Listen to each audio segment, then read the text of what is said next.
नमस्कार। आज हम एक ऐसे शब्द को समझने की कोशिश करेंगे जो खबरों में तो लगभग रोज सुनाई देता है, पर उसका असली मतलब क्या है ये अक्सर साफ नहीं होता। जी हाँ, आज बात होगी न्यायिक हिरासत की। तो चलिए इस कानूनी कॉन्सेप्ट को आसान भाषा में समझते हैं। हम सबने ये लाइन जरूर सुनी होगी, आरोपी को 14 दिन की न्यायिक हिरासत में भेजा गया। सुनते ही दिमाग में जेल की सलाखें आ जाती हैं। पर क्या इसका मतलब सजा मिलना है? क्या ये पुलिस की गिरफ्तारी जैसा ही है, या फिर ये कुछ और ही है? चलिए आज इन्हीं सवालों के जवाब ढूंढते हैं। तो चलिए सबसे पहले और सबसे बुनियादी सवाल से शुरू करते हैं।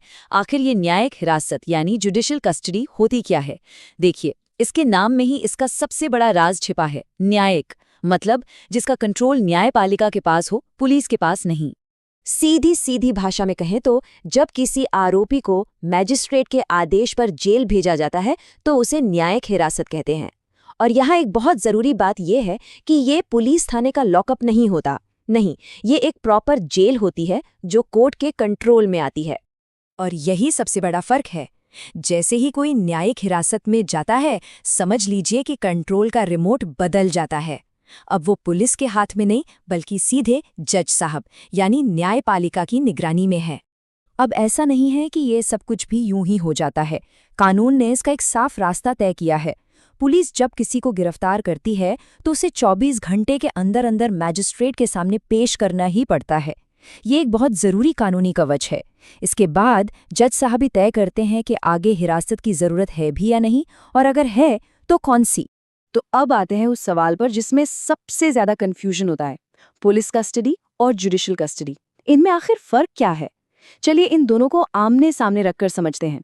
इस टेबल को देखें तो तस्वीर बिल्कुल साफ हो जाती है। पुलिस कस्टडी का मतलब है पुलिस स्टेशन का लॉकअप, कंट्रोल पुलिस के हाथ में, और इसका मकसद होता है शुरुआती पूछताछ और जांच। ये ज्यादा से ज्यादा 15 दिन तक हो सकती है। वहीं दूसरी तरफ है न्यायिक हिरासत, जिसका मतलब है जेल और कंट्रोल होता है मैजिस्ट्रेट का। इसका मकसद कोर्ट की निगरानी में आरोपी को रखना है, और ये केस के हिसाब से 60 या 90 दिनों तक भी जा सकती है। ये फर्क सिर्फ जगह बदलने का नहीं है, ये आरोपी के अधिकारों के चारों तरफ एक कानूनी दीवार खड़ी कर देता है। सोचिए, एक बार कोई जुडिशियल कस्टडी में चला गया तो पुलिस जब मन चाहे तब उससे पूछताछ नहीं कर सकती।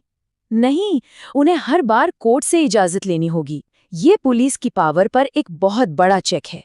तो सवाल उठता है कि ये हिरासत आखिर कब तक चल सकती है? क्या इसकी कोई टाइम लिमिट है? जी हाँ, कानून में इसके लिए भी साफ साफ नियम हैं।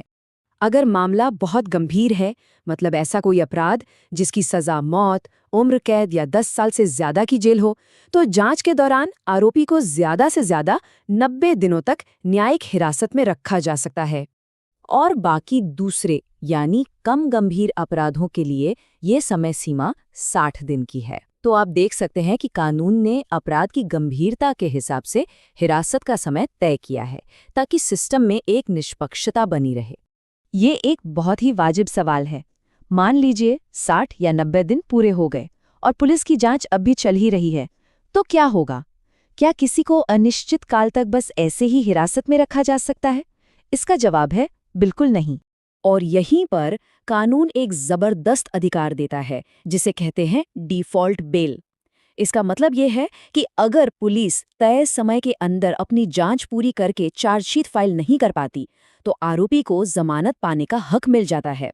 ये जांच एजेंसियों पर एक तरह का दबाव है कि वो अपना काम समय पर पूरा करें। अच्छा, एक और जरूरी बात, हिरासत में होने का ये मतलब बिल्कुल नहीं है कि किसी व्यक्ति के सारे अधिकार खत्म हो गए। कानून तब भी उन्हें कुछ बुनियादी अधिकार देता है। हिरासत में होने के बावजूद हर आरोपी के पास एक वकील रखने का अधिकार होता है। वो जमानत के लिए अर्जी दे सकता है। उसके साथ मानवीय व्यवहार हो, ये उसका हक है। अगर तबीयत खराब हो तो उसे मेडिकल केयर मिलनी चाहिए। और किसी भी तरह के टॉर्चर या बुरे बर्ताव से सुरक्षा का अधिकार तो है ही। और ये बातें सिर्फ किताबों में नहीं लिखी हैं। हमारे सुप्रीम कोर्ट ने कई बार इस सिद्धांत को दोहराया है। ये एक बहुत पावरफुल बात है जो हमें याद दिलाती है कि न्याय प्रणाली का आधार मानव अधिकारों का सम्मान करना है, चाहे व्यक्ति पर कोई भी आरोप क्यों न हो। इस पूरी प्रक्रिया में एक व्यक्ति की भूमिका सबसे ज्यादा अहम हो जाती है, और वो है मैजिस्ट्रेट। देखिए, मैजिस्ट्रेट का काम सिर्फ कागज पर दस्तखत करना नहीं है, वो एक तरह से गेटकीपर की भूमिका निभाते हैं। उन्हें ये देखना होता है कि पुलिस अपनी शक्तियों का गलत इस्तेमाल तो नहीं कर रही।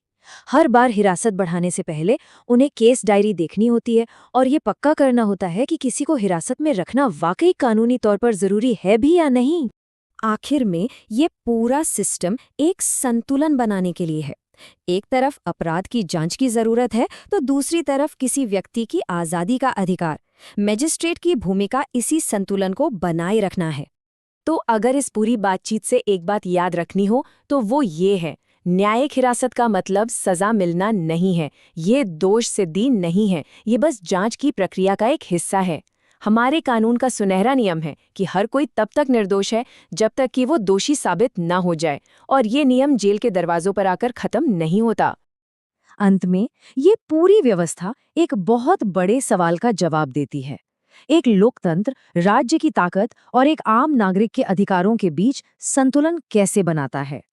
पुलिस की गिरफ्तारी से लेकर मैजिस्ट्रेट की निगरानी तक का ये सफर दिखाता है कि न्याय का मतलब सिर्फ अपराधी को सजा देना नहीं है, बल्कि ये सुनिश्चित करना भी है कि इस प्रक्रिया में किसी भी नागरिक के अधिकार कुचले न जाएं। और यही संतुलन हमारे लोकतंत्र की नींव है।